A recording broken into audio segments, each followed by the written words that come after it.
Bonjour à tous et bienvenue sur ce nouveau format des Motivational Speakers. Je suis actuellement avec Rebecca. Rebecca, du coup, qui est coach. Je vais la laisser peut-être se présenter. En tout cas, je suis vraiment ravie de l'accueillir aujourd'hui. Bonjour Rebecca, comment vas-tu? Salut Laura, je suis trop contente de pouvoir faire cet échange avec toi. Merci pour ton énergie et ton invitation. Trop contente d'être là. Merci à toi surtout. Alors, est-ce que tu pourrais un petit peu te présenter pour nos auditeurs qui ne te connaissent pas peut-être?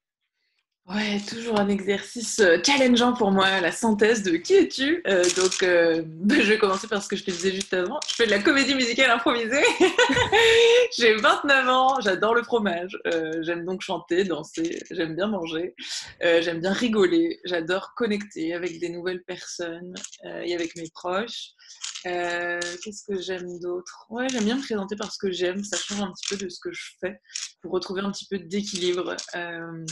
Qui je suis, c'est aussi, je pense, ce qui m'anime. Je pense que depuis que je suis toute petite, ce qui m'anime, c'est d'être heureuse, mais fondamentalement, et j'ai vraiment envie de dédier ma vie à cette quête de bonheur et à profiter de l'instant présent aussi. Sauf que le problème, j'ai eu plusieurs problématiques dans ma quête de bonheur. La première problématique, c'était que pour moi, pour être heureuse, j'avais besoin d'être heureuse aussi dans mon travail. Sauf que je ne savais pas quel travail faire dans ma vie. Donc ça m'a vraiment posé des gros questionnements philosophiques, existentiels, identitaires. Et j'ai vraiment vécu comme un handicap le fait de ne pas avoir de vocation. Et je me suis rendu compte progressivement qu'à défaut d'avoir une vocation toute faite à la naissance, je pouvais créer ma propre vocation sur mesure et tout au long de ma vie et aider d'autres personnes à en faire autant. Et donc depuis, c'est ce que je fais avec l'outil de l'entrepreneuriat. En particulier. Donc j'ai eu plusieurs étapes dans ma vie, voilà, plusieurs découvertes, plusieurs passions qui ont émergé petit à petit. Donc comme quoi on peut se créer des passions et ça c'est vraiment, ça donne de l'espoir. Donc j'ai eu l'impression un peu de subir mon éducation, de subir ma formation, mes études. Jusqu'au moment où j'ai découvert une association humanitaire et où je me suis dit ah c'est génial, je peux contribuer au développement des autres. Donc ça a été vraiment un premier déclic pour moi. Et puis ensuite, j'ai découvert l'entrepreneuriat social et ça a été un deuxième déclic pour moi. Et j'ai décidé de cofonder une association qui s'appelle le Noise pour aider d'autres personnes à trouver du sens dans l'entrepreneuriat social et à innover dans leur éducation. Et ensuite, j'ai trouvé voilà, plusieurs autres passions, dont le développement personnel et professionnel. Je me suis moi-même faite coacher. Bref, il y a eu plein de rebondissements, mais globalement, je suis toujours en quête, en fait. Je pense que c'est le message que j'ai envie de faire passer, c'est que la quête de la vie idéale, la quête du job idéal, la quête de soi, la quête de sens, pour moi, c'est une quête de vie, en fait. Et donc, j'apprends aussi à me dire que je ne trouve pas ma vocation, mais je la crée par étapes. Et il y a eu plusieurs étapes dans ma vie qui ont été fortes. Et là, je suis dans une étape plutôt entrepreneuriale, après avoir été diplômée en entrepreneuriat, après avoir accompagné les premiers pas d'entrepreneurs du changement dans la Startup Social Ticket for Change et dans l'école de commerce ESCP Europe. Maintenant, je vole de mes propres ailes en tant qu'entrepreneuse et à nouveau des challenges, à nouveau des questionnements, à nouveau des doutes, à nouveau des moments down et j'apprends que c'est ok et que je suis pas la seule et que en fait j'essaye aussi d'être la plus authentique sur mes réussites pour me valoriser et en même temps sur mes galères pour être humaine et vulnérable comme on peut tous et toutes l'être.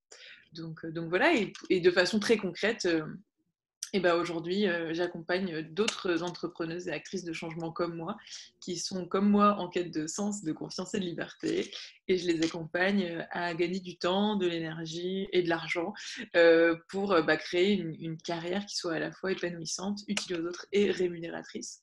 Euh, et du coup, je capitalise sur toutes mes expériences, toutes mes connaissances pour pouvoir les accompagner à la fois avec plusieurs casquettes en fait, à la fois avec ma casquette de coach plutôt dans la maïeutique, les aider à accoucher de qui elles sont, de mieux se connaître pour faire des choix qui leur ressemblent, et à la fois avec une casquette de formatrice où là j'aime transmettre des choses, partager des connaissances pour pas avoir à réinventer la roue et partager des outils, des méthodes qui fonctionnent et qui peuvent les aider à avancer et les guider et les structurer, et en même temps avec des casquettes de facilitatrice quand je suis dans des groupes pour permettre à chacune de trouver sa place et de promouvoir un peu cette sororité, cette solidarité féminine pour pouvoir, avec l'effet miroir, se porter les unes les autres, se soutenir les unes les autres. Et puis, une casquette d'autrice aussi, où j'ai eu à cœur de partager mes expériences, mes apprentissages dans le cadre d'un livre qui s'appelle 10 étapes pour prendre la parole en public, que j'ai coécrit avec Laurent Trèves aux éditions Studirama. C'était une sacrée épreuve.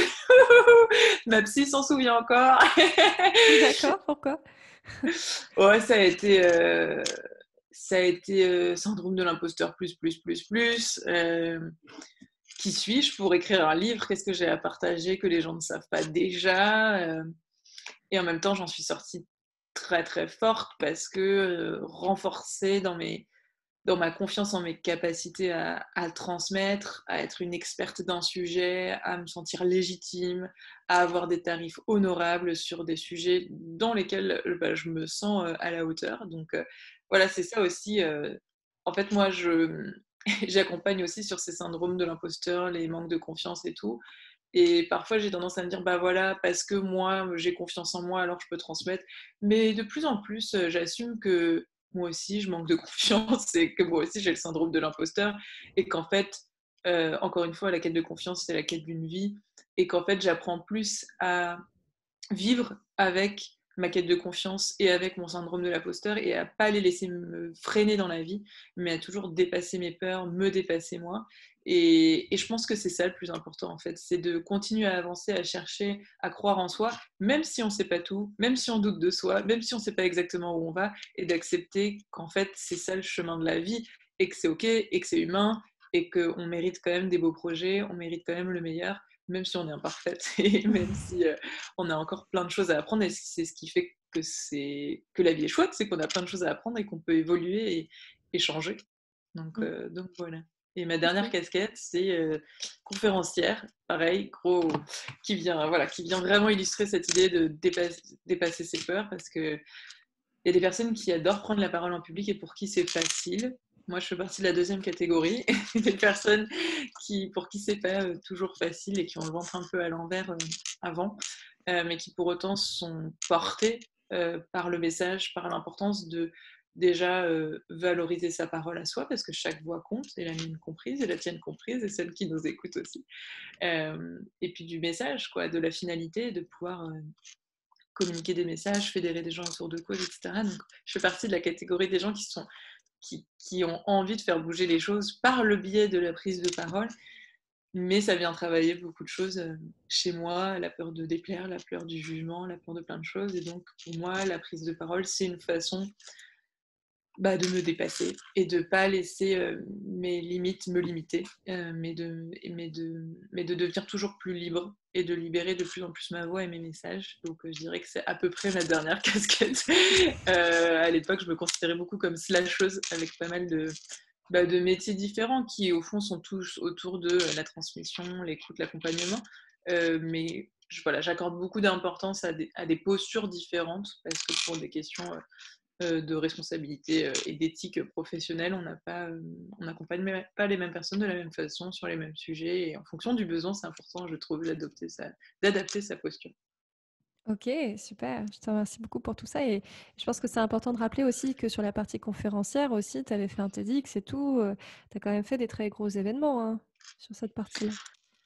Ouais, t'as dit que merci. Ouais, t'as raison. Et c'est vrai que j'en suis assez fière parce que aussi j'ai failli le refuser, t'as dit D'accord. par peur de pas être à la hauteur.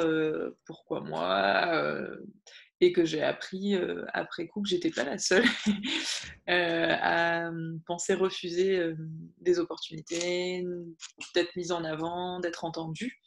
Notamment, j'ai eu une anecdote du fondateur de TEDx Paris, je crois, qui avait créé un autre événement du même type, qui venait sur scène en début d'événement. Ça change du Covid, on n'a plus l'impression que ça se fait, mais à l'époque, ça se faisait. Et qui venait, qui souhaitait la bienvenue et qui commençait par s'excuser que l'événement ne serait pas à parité. Que les conférenciers et conférencières ne seraient pas à parité, mais que ce n'était pas une intention de sa part, mais qu'à chaque fois que régulièrement, je ne voudrais pas généraliser, mais que régulièrement, quand il sollicitait une femme pour intervenir, cette femme se disait pas légitime, pas experte du sujet, et elle le renvoyait vers quelqu'un d'autre de plus expert sur le sujet, et cette personne est un homme, systématiquement. Ouais. Et donc, ça vient retoucher des sujets que j'ai appris à découvrir pour moi, à découvrir pour mes clientes, qui est notre nature et culture de femme qui peut parfois, et de un, nous autocensurer, et de deux, nous censurer, et les plafonds de verre, et plein d'autres choses. Et donc, voilà, j'ai découvert que j'avais aussi des autocensures qui pouvaient être liées à mon genre féminin, qui pouvaient être liées au fait d'appartenir à une minorité, qui pouvaient être liées à plein de choses, au fait de venir de banlieue, j'en sais rien, il y a plein de choses qui peuvent expliquer, mais en tout cas, être femme, ça fait partie de mon identité, ça fait partie de mes forces, mais ça peut faire partie aussi des limitations que j'ai intégrées. Et donc, je suis vraiment fière d'avoir accepté de faire ce TEDx, vraiment fière d'avoir accepté de le faire parfaitement. J'ai beaucoup de mal à le regarder, le TEDx, parce que je vois tout ce qui ne va pas, et en même temps, je me sens énormément portée, parce que j'ai eu énormément de soutien, des messages de personnes du monde entier qui m'écrivaient pour me dire que ça les avait touchés, qu'eux aussi se sentaient capables de prendre la parole, enfin, il y a eu, enfin, voilà, aussi l'impact de la prise de parole et des podcasts comme le tien et des vidéos, c'est que vraiment ça peut toucher des gens, ça peut changer des vies, parce que les gens, il suffit parfois d'une petite phrase et hop, ça les connecte à leur puissance et hop, ils changent leur vie. Il y a eu vraiment des retours, c'est un talk de 12 minutes, et des gens qui me disaient ouais, voilà, du coup j'ai posé un an pour pouvoir arrêter mon travail et puis pouvoir faire ma life suite à Stadix. Je suis en mode what, Génial. j'ai été vraiment impressionnée, donc comme quoi, et ça, je trouve que tu es une super illustration de ça, et pas attendre de tout savoir faire parfaitement pour oser tenter, se planter, apprendre, réussir et inspirer des gens avec nos forces comme avec nos faiblesses finalement. Donc voilà, je suis fière de moi d'avoir osé être imparfaite, et d'avoir réussi à inspirer des gens avec mes imperfections. C'est vraiment, ça me fait plaisir d'y repenser d'ailleurs. Merci d'amener le sujet. Bah, je pense que c'est important de le souligner parce que, effectivement, tu as réussi quand même, parce que ce que tu disais, c'est que c'était pas forcément inné pour toi de prendre la parole et pour autant, tu as quand même réussi à prendre la parole devant des milliers de personnes, donc je pense que c'est Ben, intéressant de le souligner. et c'est ça qui est un peu paradoxal, c'est que au fond de moi, je pense que j'ai vraiment du potentiel. Et notamment, tu sais, on parle des talents, qu'on voit des signes de nos talents dès l'enfance. Et j'avais retrouvé un bulletin de genre collège où une prof écrivait en commentaire excellent travail, mon petit soit parfait, bon élève. En revanche, ce serait bien que Rebecca arrête de prendre la parole en cours pour défendre ses camarades. Et c'est juste trop drôle, quoi, parce que du coup, des petites, des jeunes, je prenais la parole, en fait. C'était déjà quelque chose d'important pour défendre mes valeurs, pour défendre mes projets, pour défendre... là, c'était sûrement des valeurs de justice, de solidarité, de je ne sais quoi d'autre. Et en fait, donc je pense que j'ai ce potentiel, et que parfois notre potentiel, il est sous des couches et des couches Mmh, exactement. de freins, de limitations, de croyances limitantes, de peurs, tout ça. Et du coup, j'ai aussi envie de déployer mon potentiel en enlevant tout ça, et aussi en assumant que c'est ma façon de prendre la parole, que c'est mon style d'oratrice de changement, et que j'ai pas à rentrer dans la case. Souvent, c'est des hommes qui prennent la parole en fait dans les médias, dans tout. Mmh. C'est du coup, on l'a vu, hein, et à la fois des censures extérieures et des censures intérieures, et une culture et un monde patriarcal, etc. Mais du coup, d'assumer que ce sera mon genre, avec des bégaiements, avec des bascules. Souvent, je bascule comme ça. Enfin, voilà. Et en même temps, des forces où souvent on me dit que j'ai une super énergie, que les gens peuvent être inspirés, etc. Et au final, mais heureusement que je l'ai fait, vu l'impact que ça a pu avoir. Heureusement que j'ai mis mon ego de côté et si je me plante, et les gens, qu'est-ce qu'ils vont penser de moi. Et heureusement que je me suis laissée porter par et si ça pouvait aider des gens, et si je pouvais y arriver. Et parce que derrière, aujourd'hui, le TEDx, ça a plus de 400 000 vues. C'est ma vidéo la plus vue, bien sûr. Et j'ai énormément de bonnes relations qui ont été créées, de super matching avec des clientes que j'ai pu accompagner grâce à ça, de super rencontres, de super énergie. Et ça m'a permis de gagner confiance en moi. Et c'est ça fait partie des éléments qui m'ont donné suffisamment confiance pour me dire j'ai quelque chose à partager, je peux entreprendre en fait, parce que moi j'ai je sais pas si tu as eu ça en tant qu'entrepreneuse, mais moi, j'avais travaillé avec mes concurrents, entre guillemets. J'étais fascinée par mes concurrents, j'étais inspirée de tout ce qu'ils faisaient. Je me dis, mais ils le font déjà tellement bien, il n'y a pas besoin que moi je rajoute un truc. Vraiment, j'aime trop ce qu'ils font, je les adore, j'ai travaillé avec eux, j'ai collaboré, j'ai été leur cliente, enfin, tu vois, et je me suis dit, mais c'est déjà génial. Sauf que pourquoi il y a autant de personnes qui m'écrivent si les besoins s'il y a déjà plus de besoins et s'il y a déjà assez d'acteurs pour y répondre. Et ça a été un tremplin pour moi au fur et à mesure de me dire, mais je peux avoir confiance que mon message peut aider des gens, que j'ai quelque chose de particulier que chacun en fait a. C'est pas quelque chose je sais pas comment dire, parce que on peut dire mais elle est super prétentieuse cette nana, peut-être, mais en tout cas je suis sûre que chaque personne en fait a quelque chose de précieux à apporter, et que c'est pas parce qu'il y en a d'autres qui le disent différemment, qui font des choses différemment, que ça veut dire que soit on n'a pas quelque chose de singulier à apporter. Et donc ça m'a aidé, ce défi que je me suis lancé, ce retournement de ventre, etc., ça m'a permis d'avoir beaucoup plus confiance. Et souvent en se lançant des défis comme ça qui nous font peur, on passe un nouveau palier de confiance, un nouveau palier d'élargissement de zone de confort. Et donc, finalement, après le défi, souvent, on en ressort avec un niveau de confiance, mais qui a tout explosé, en fait. Et ça m'est encore arrivé la semaine dernière où j'ai donné une conférence, on en parlait tout à l'heure, qui s'appelle Connaître sa valeur pour être reconnu et rémunéré à sa juste valeur, dans la semaine de l'entrepreneuriat écoféministe, et où j'ai eu le syndrome de l'imposteur avant, et où je me suis dit, mais qu'est-ce que je veux raconter, bon, fait chier, disons-le. Il revient ce connard, et on pourra biper les... Mais bon, soyons franches, j'étais vraiment embêtée. Et en fait, j'ai décidé de faire une partie de la conférence là-dessus, pour être authentique. Et ça a été, encore une fois, pas forcément évident en amont, de croire en moi, de croire que j'avais des choses à partager.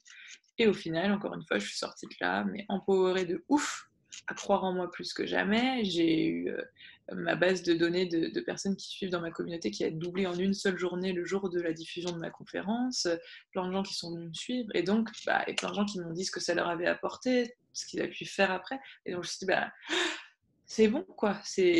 Tu n'es pas prétentieuse, tu as vraiment quelque chose à apporter, et tu trouves les personnes qui correspondent à ce que tu as besoin d'apporter. Et j'ai passé un palier de confiance, et j'essaye du coup d'ancrer ces souvenirs, de faire des ancrages pour me rappeler la prochaine fois que je suis légitime.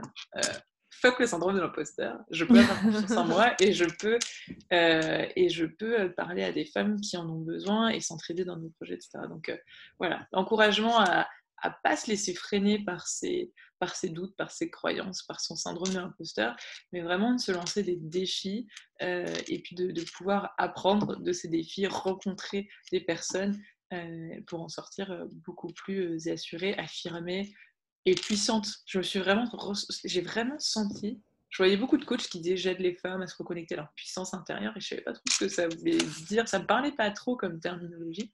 Mais vraiment, à la fin de cette journée de conférence et de live, et je me sentais connectée à ma puissance, et j'ai complètement improvisé un live Instagram. Genre, j'ai raccroché le live questions-réponses avec les conférencières, et j'ai improvisé un live en mode ouais, j'ai une super énergie, j'ai envie de partager, je sais pas quoi dire, mais dites-moi en commentaire, machin. Et j'ai improvisé pendant 30 minutes. Et j'étais juste connectée à moi, et peu importe en fait si ça intéresse pas les gens, peu importe si j'ai pas l'air intelligente, ou si les gens m'aiment pas, j'étais juste moi-même, et j'avais envie de parler, j'avais envie de partager, je sentais que j'avais des choses à partager, et j'ai partagé. Et c'est tellement agréable de se reconnecter à sa puissance, et plus je me connecte à ma puissance, plus les autres connectent à leur puissance, plus moi je me libère, plus les gens autour de moi se libèrent. Bien sûr, c'est un miroir, c'est ça. Et dans les commentaires, il y avait des femmes qui répondaient ça me donne trop envie de partager, la semaine prochaine je vais faire ça.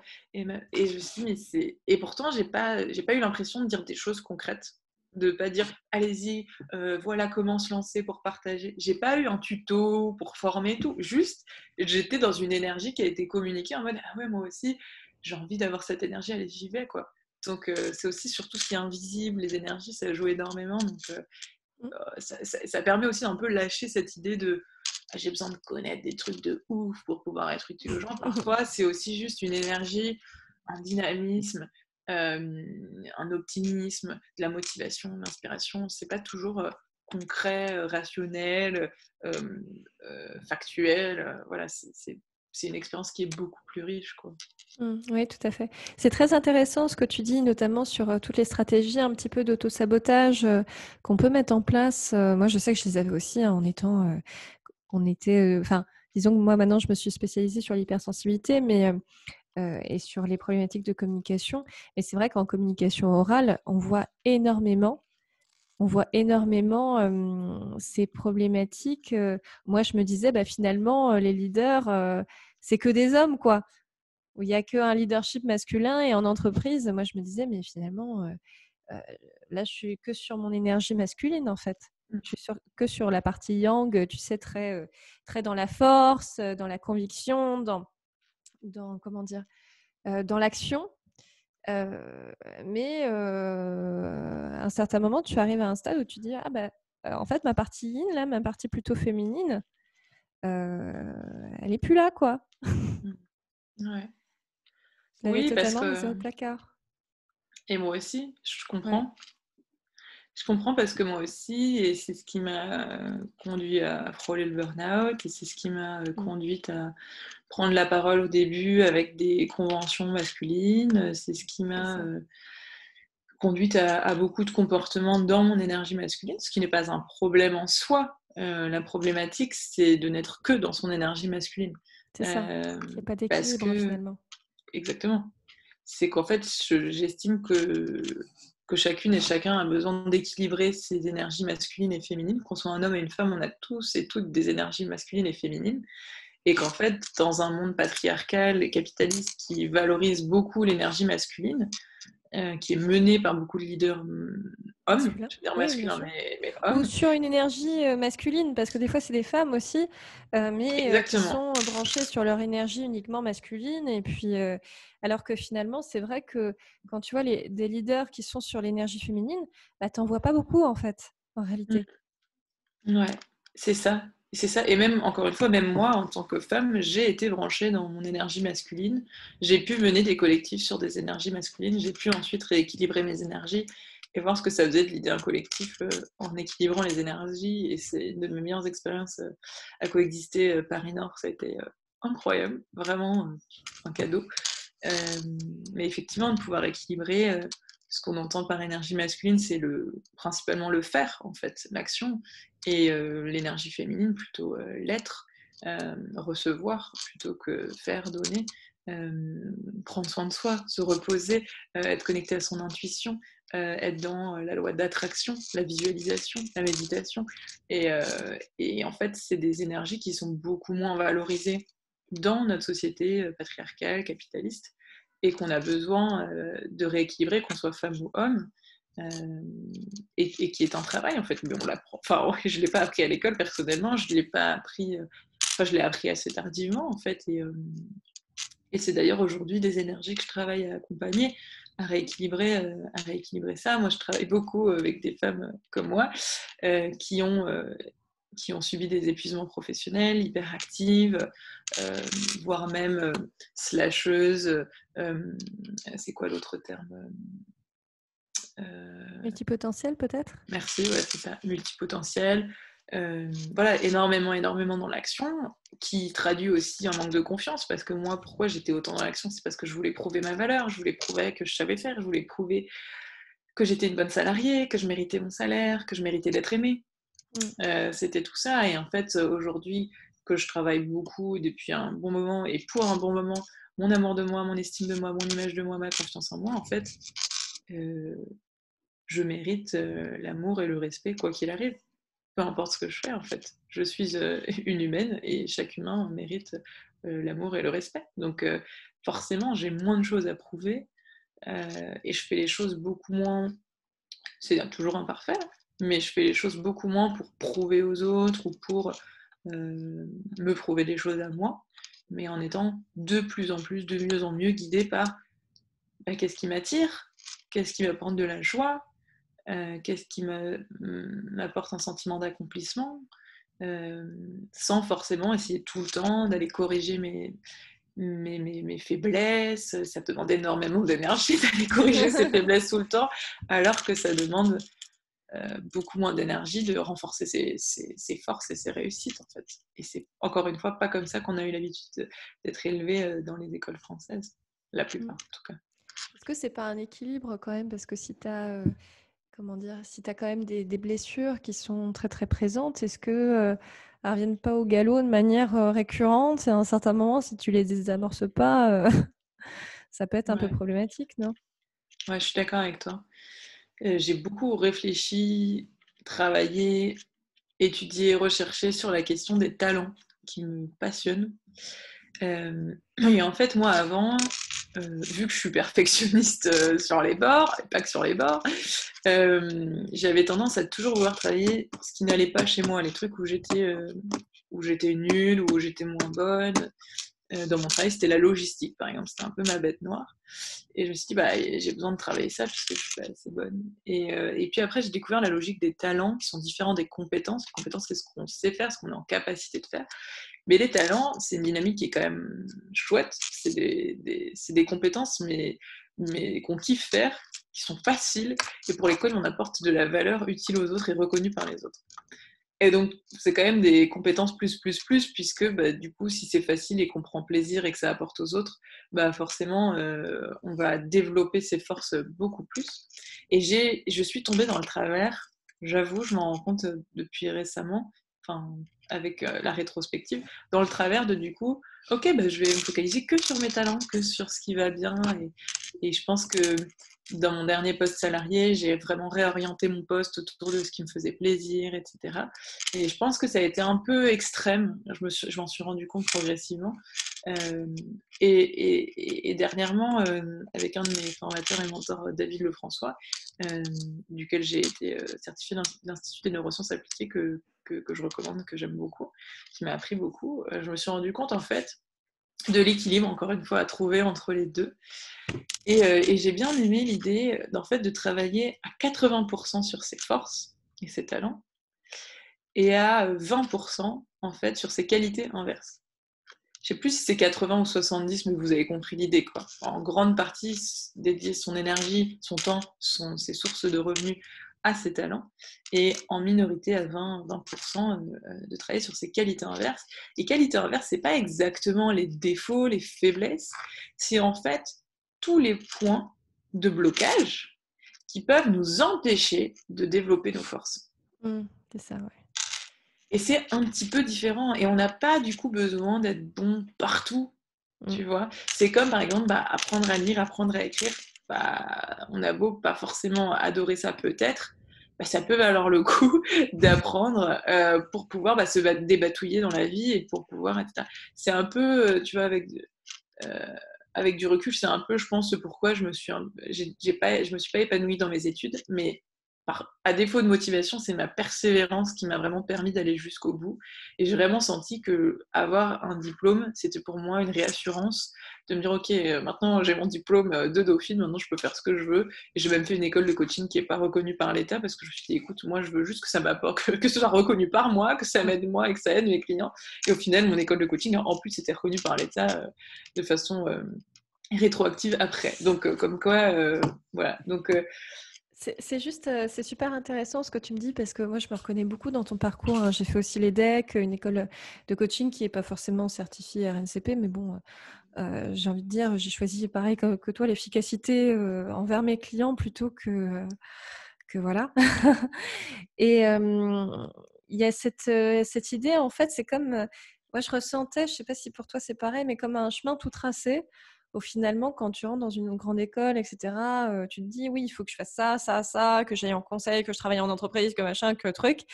Et finalement, quand tu arrives dans le coaching, tu te dis bah en fait c'est un peu comme si j'avais dévié en réalité, comme si ok, je sors de ce qui a été construit, de ce qu'on voulait pour moi, pour arriver dans une voie qui est vraiment la mienne en fait.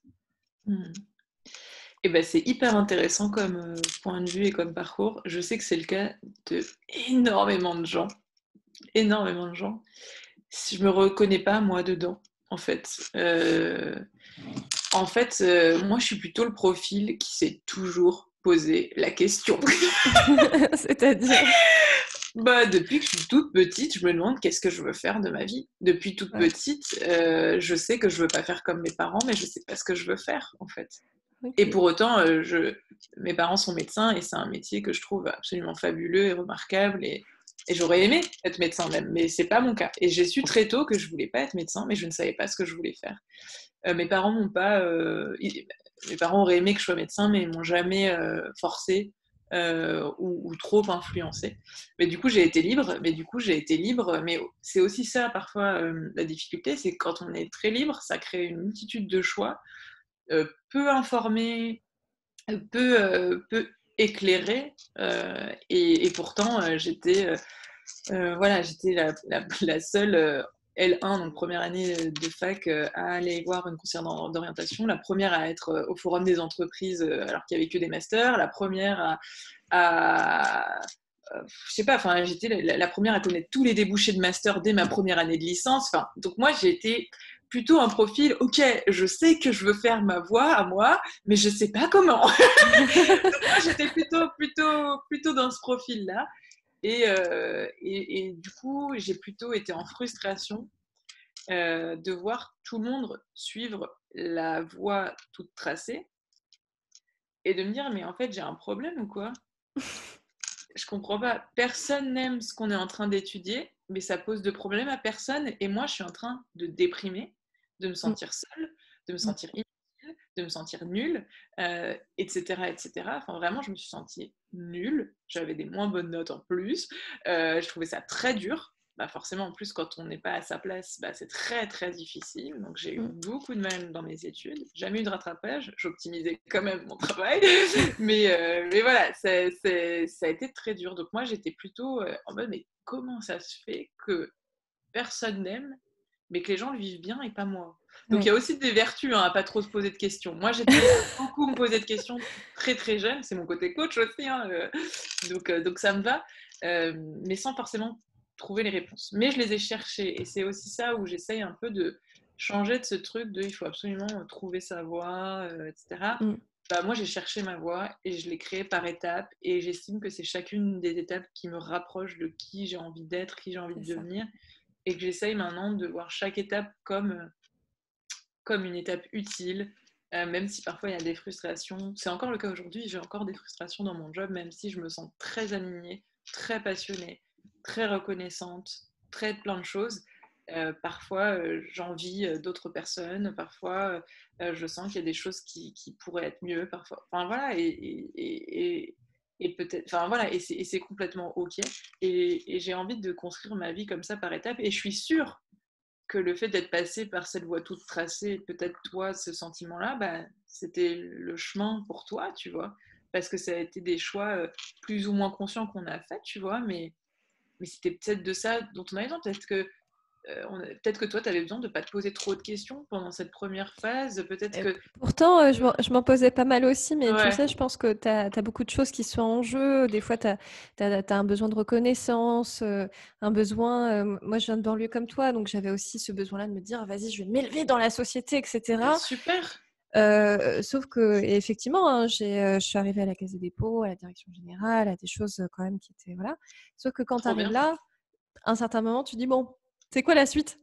Est-ce que là, je continue à suivre des ambitions, mais en fait qui ne sont pas les miennes, qui sont des choses qui correspondent à des valeurs sociétales, mais qui ne sont pas des valeurs qui sont inhérentes à ce que je suis?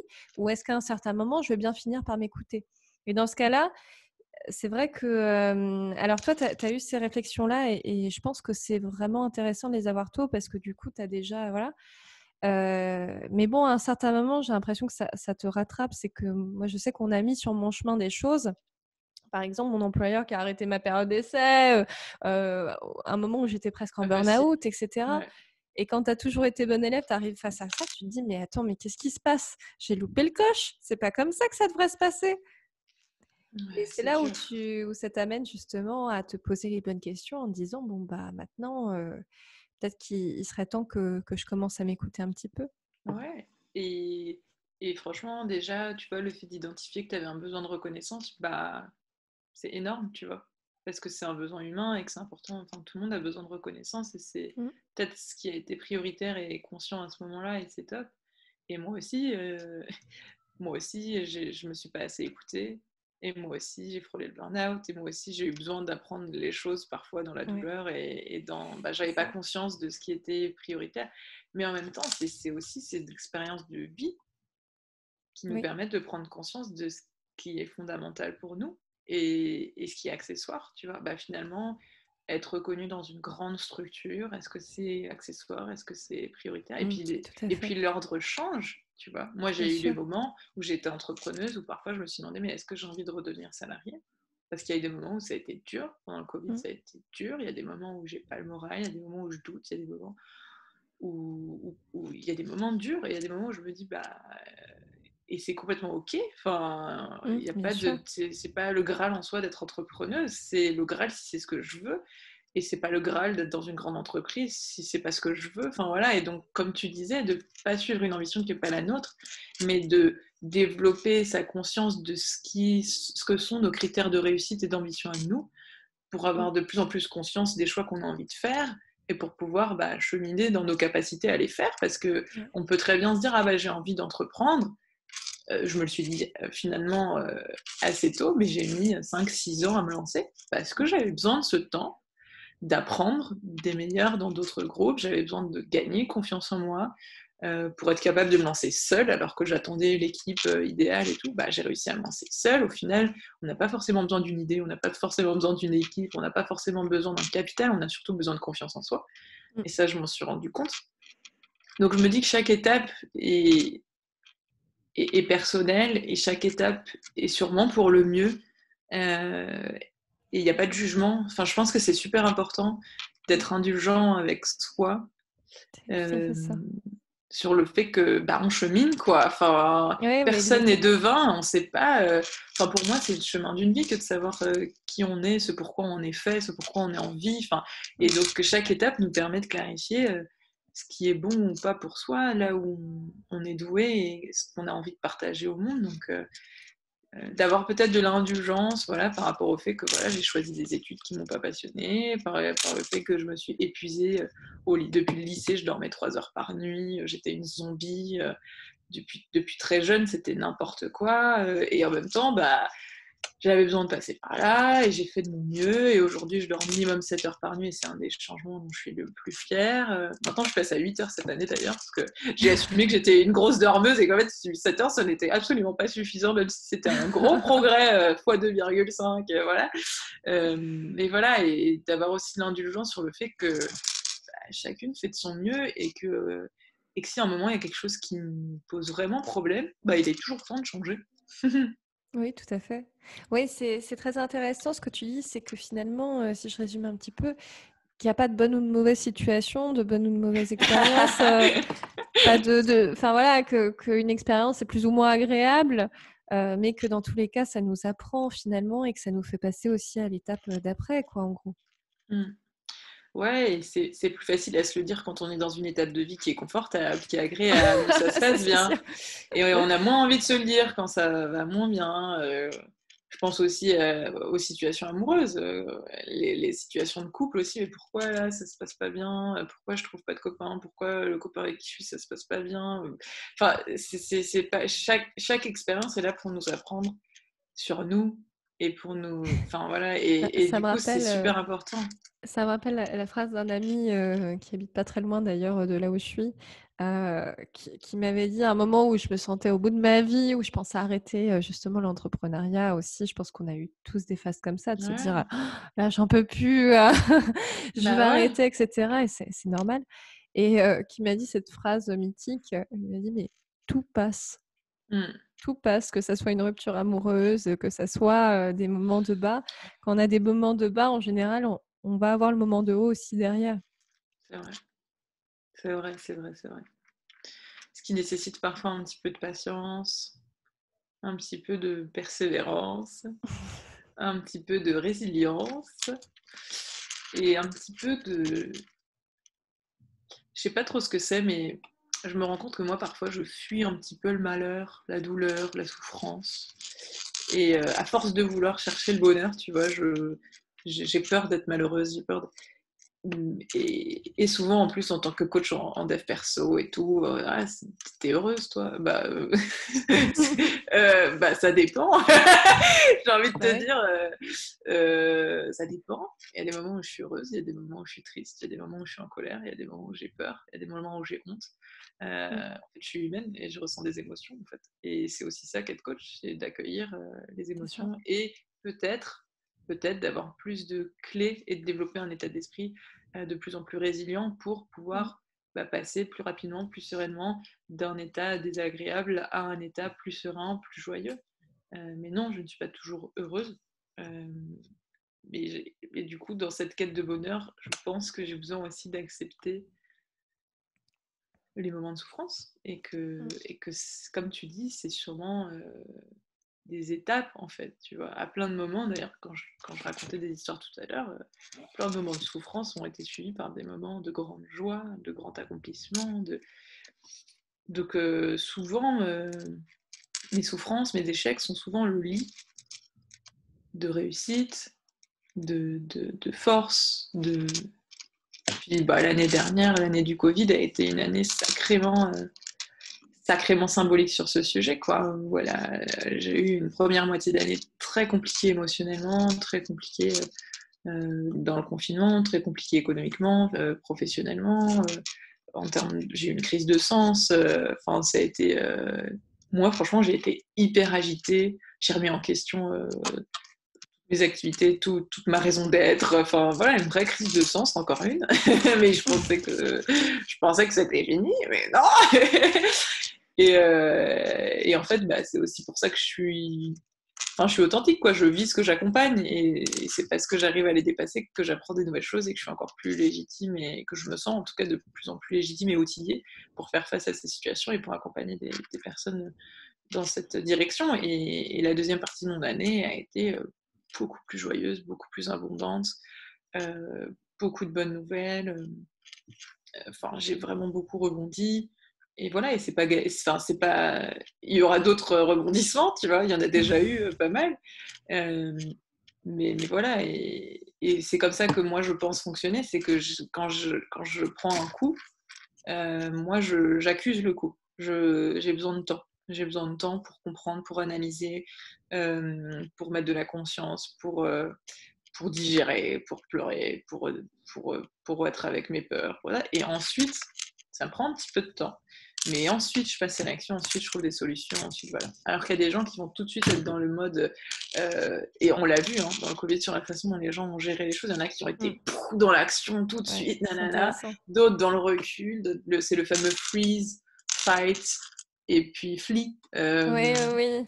tu vois. Les trois Soit tu réactions figes, émotionnelles. Ouais. soit tu fuis, Toi, tu combats. toi tu combats. Et moi, j'ai pas été combattante au moment du Covid. J'ai été plutôt, je sais pas si c'est du freeze, je sais pas trop dans quoi j'étais, mais c'est accepté aussi et que finalement on s'est compensé. Tu vois, j'avais des amis coachs qui ont tout de suite été en mode ok, on va faire des lives pour soutenir les gens, machin. Et moi, je suis en mode, j'ai d'abord besoin de prendre soin de moi avant d'être en capacité de prendre soin des autres là tout de suite. Enfin voilà, voilà, et en même temps, je continuais à accompagner, je voyais que ça se passait, c'était cool, voilà. Mais voilà, je prends soin de moi, ensuite je prends soin des autres. Et une fois que elles sont passées dans la dynamique de ouh là là, en fait, qu'est-ce qui se passe, machin, moi j'étais dans la dynamique de ok, c'est parti, crise de sens, sens au travail, équilibre de vie, faire face à l'incertitude, machin. Et moi là, et donc c'est rigolo comme, voilà, encore une fois, on se complète les uns les autres dans nos missions de vie, dans Mm. nos talents, dans nos rythmes, et tout est légitime, tout est OK. Et ce qui est intéressant dans ce que tu dis, c'est déjà prendre soin de soi. Et ça, je pense que c'est un message clé, vraiment prendre soin de soi avant de prendre soin des autres. Je pense que c'est essentiel de le rappeler, quoi, parce que c'est vraiment clé. Et oui, on en a bien besoin, surtout chez les femmes engagées, altruistes, comme on aspire à être et comme on est éduqué à être aussi, à prendre soin des autres, à être une future bonne maman et à faire plaisir à mamie, etc., et à faire plaisir aux autres. On peut avoir tendance à s'oublier au profit des autres, le fameux fait plaisir dans les messages contraignants et les injonctions qu'on peut intégrer. et donc se libérer de ces tyrans intérieurs pour être pleinement libre. C'est aussi ça la liberté, hein. C'est d'être soi-même et de laisser de côté les injonctions, les attentes. Et un symbole qui m'aide beaucoup par rapport à ça, dans les moments où j'ai tendance à oublier un petit peu, c'est le masque à oxygène dans l'avion. Mmh. C'est marrant, je C'est donne la même d'abord pour analogie. ouais. Tu veux la partager? Bah non, vas-y.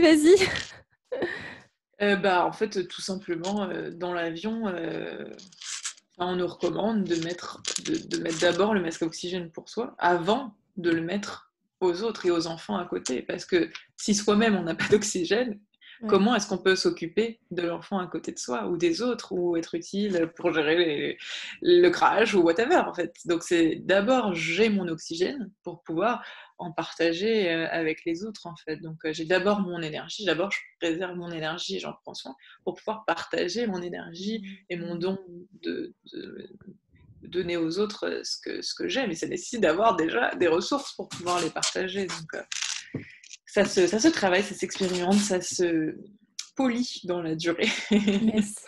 Moi, il y a juste une question que je me pose du coup, parce que du coup, tu disais que tu étais en quête de bonheur, que voilà, que tu expérimentais des moments de souffrance, des moments de joie, etc., ce qui est voilà, humain. Du coup, quelle serait pour toi ta vision du bonheur en fait?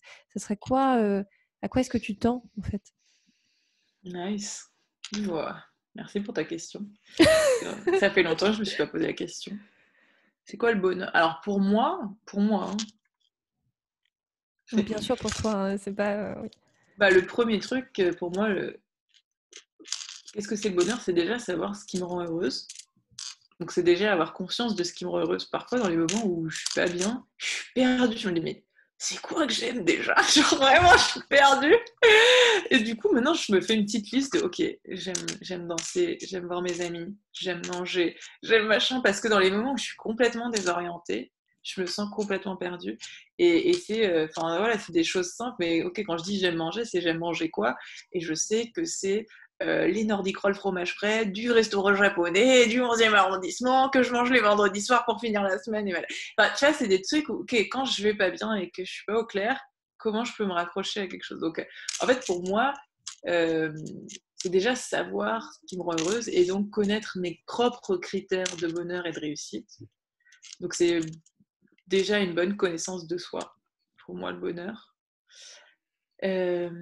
Ensuite, c'est avoir le courage de poursuivre mes aspirations une fois que je les ai identifiées. Avoir le courage de demander de l'aide pour y arriver. De le faire à ma manière.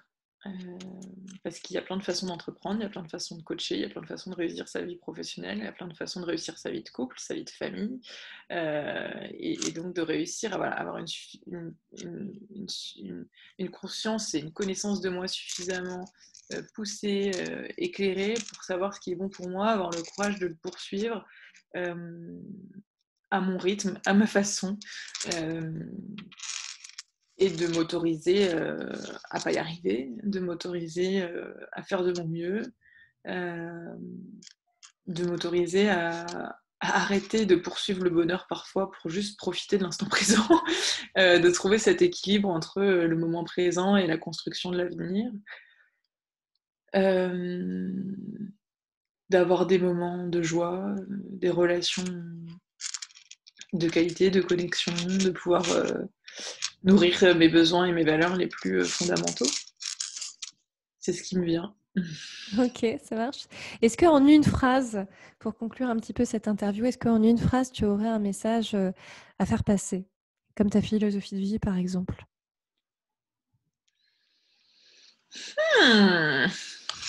Ma philosophie de vie. Ou ça peut être un autre message d'ailleurs. Je vais essayer d'être intuitive et spontanée. Je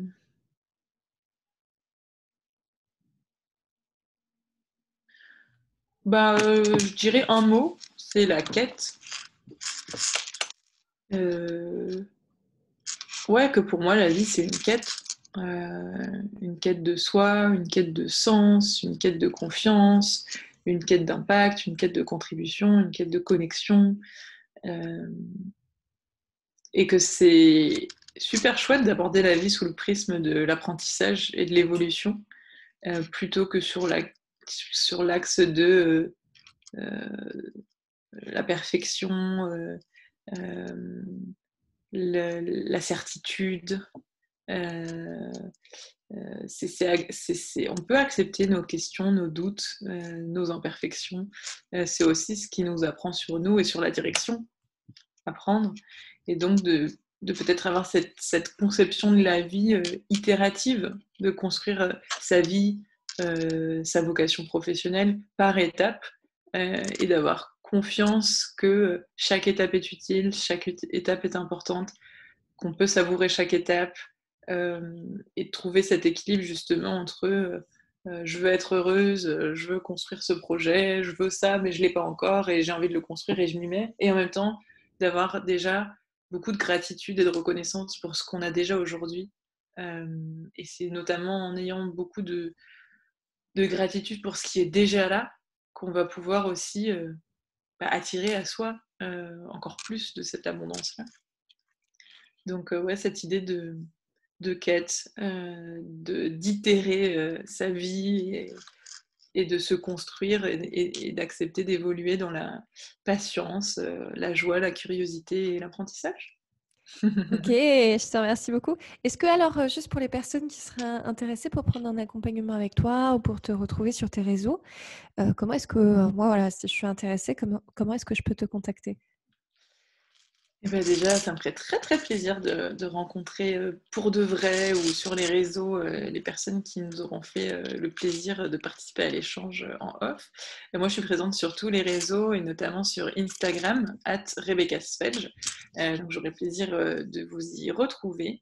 Et puis, plus globalement, vous pouvez aussi vous inscrire sur mon site internet où j'envoie en fait des informations régulièrement et un petit cadeau de bienvenue où j'explique un petit peu quand on a l'impression de ne pas avancer aussi bien, aussi sereinement, aussi rapidement qu'on le souhaiterait dans sa vie pro, dans ses projets entrepreneuriaux, comment est-ce qu'on peut faire pour retrouver du sens, de la confiance, de la liberté.